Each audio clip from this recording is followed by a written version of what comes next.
আসসালামু আলাইকুম, হোসনারাজ কিচেনে সবাইকে স্বাগতম। আজকে আমি আরও একটি নতুন রেসিপি নিয়ে হাজির হয়েছি। আমার আজকের রেসিপি আলু ও ময়দা দিয়ে মজার নাস্তা।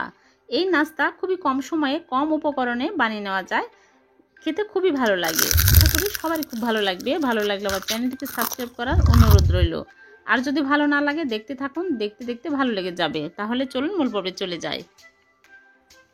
আলুর নাস্তা বানাবো। প্রথমে আমি বড় সাইজের একটা আলু আর দুইটা ছোট সাইজের আলু খোসা ছাড়িয়ে ভালো করে ধুয়ে নিচ্ছি। এখন আমি এই আলুগুলো পাতলা পাতলা করে লম্বা লম্বা করে কেটে নিয়েছি, ঝুরি ঝুরি করে কেটে ভালো করে ধুয়ে নিলাম। এখন আমি এর মধ্যে দিয়ে দিচ্ছি লবণ স্বাদ মতো, আর কালো গোলমরিচের গুঁড়া হাফ টিস্পুন, আর মরিচের গুঁড়া দিয়ে দিচ্ছি 1 চামচ, জিরার গুঁড়া হাফ চামচ, আর হলুদের গুঁড়া দিয়ে দিচ্ছি সামান্য পরিমাণে। এখন হাত দিয়ে ভালো করে মাখিয়ে নিচ্ছি। মাখানো হয়ে গেলে এখানে ময়দা নিয়েছি 1/3 কাপ, দিয়ে ভালো করে মাখিয়ে নিতে হবে। ময়দার পরিবর্তে আপনারা চাইলে কর্নফ্লাওয়ার দিতে পারেন। এখন আমি এগুলো ভেজে নেব। চুলায় প্যানে পরিমাণ মতো সয়াবিন তেল দিয়ে নিলাম।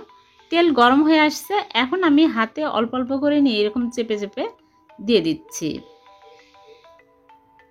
চুলার আঁচ মিডিয়াম আঁচে করে রেখেছি। এখন উল্টিয়ে পাল্টিয়ে ভেজে নিতে হবে। একটু ক্রিস্পি করে ভেজে নিতে হবে, তাহলে খেতে ভালো লাগবে।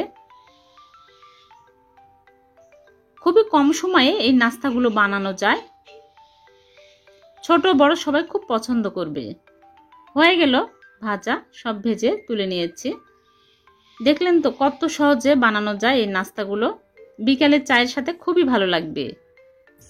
আমি একটা ভেঙে দেখাচ্ছি কতটা মুচমুচে হয়েছে। খুবই ক্রিস্পি হয়, খেতেও খুবই ভালো লাগে। আপনারা বাসায় বানিয়ে দেখবেন। খুবই ঝটপট কম উপকরণ দিয়ে বানিয়ে নেওয়া যায়, খুবই ভালো লাগে। আশা করি সবারই খুব ভালো লেগেছে। ভালো লাগলে ছোট্ট একটা লাইক দিবেন। আর এইরকম নতুন নতুন রেসিপি পেতে আমার চ্যানেলটিকে সাবস্ক্রাইব করে রাখবেন। আবার দেখা হবে নতুন কোনো রেসিপিতে। সে পর্যন্ত ভালো থাকবেন। আল্লাহ হাফেজ।